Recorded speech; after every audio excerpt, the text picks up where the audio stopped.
स्वाभिमान, शौर्य और बलिदान के प्रतीक ग्रेट महाराणा प्रताप, जिनका नाम लेते ही जोश, उमंग और उत्साह पैदा हो जाता है। आदमी देश के लिए, स्वाभिमान के लिए, शौर्य के लिए लड़ने और मरने का संकल्प लेता है। ऐसे ग्रेट महाराणा प्रताप के लिए गवर्नर साहब, जो हमारे गवर्नर साहब है कटारिया साहब, जो मेवाड़ के बेटे हैं, उनके मुंह से इस तरह की भाषा कि जनता पार्टी जब पैदा हुई तब उन्होंने जिंदा करने का काम किया महाराणा प्रताप को। तो जनता पार्टी को पैदा हुए तो 40 वर्ष में, द ग्रेट महाराणा प्रताप को तो 500 वर्ष से ज्यादा हो गए। आप कैसे ये गलती कर सकते हैं? आपको पाप लगेगा साहब कटारिया साहब। और वो नेता कहां पर है? बड़ी बड़ी बातें करने वाले केंद्रीय मंत्री गजेंद्र सिंह जी, वोट सारे चाहिए इनको इकट्ठे करके। वो दिया कुमारी जी, ये गजेंद्र सिंह जो खीवसर है वो कहां है? राज्यवर्धन सिंह जी कहां है? ये राजेंद्र सिंह जी राठौड़ साहब कहां पर है? ये राजनाथ सिंह जी कहां पर है? ये कटारिया साहब से बात कीजिए, माफी मांगिए। ये हिंदुस्तान का अपमान है, देश के गौरव का अपमान है।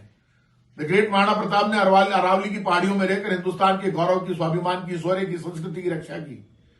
और महाराणा प्रताप ऐसे ग्रेट महाराणा प्रताप थे कि जिन्होंने आदिवासियों को साथ में लिया, दलित, शोषित, पीड़ित जो भी था, जो जंगल में रहता था, जमीन पर रहता था, पहाड़ में रहता था, इवन हाकिम का सूरी और पीर का पठान जैसे लोगों को सेनापति बनाकर मुसलमानों तक को अपने साथ में लेकर देश के गौरव की और सम्मान की रक्षा की।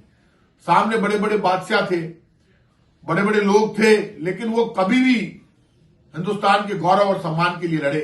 ऐसे महाराणा प्रताप को आज के दिन कटारिया साहब आपके मुंह से जो निकला, आप माफी मांगिए।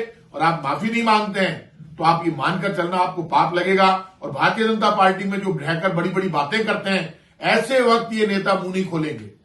ये भारतीय जनता पार्टी के गुलाम बनकर रहेंगे। हमारी पार्टी में कभी भी बात आई, मैं हमेशा खुलकर बोला।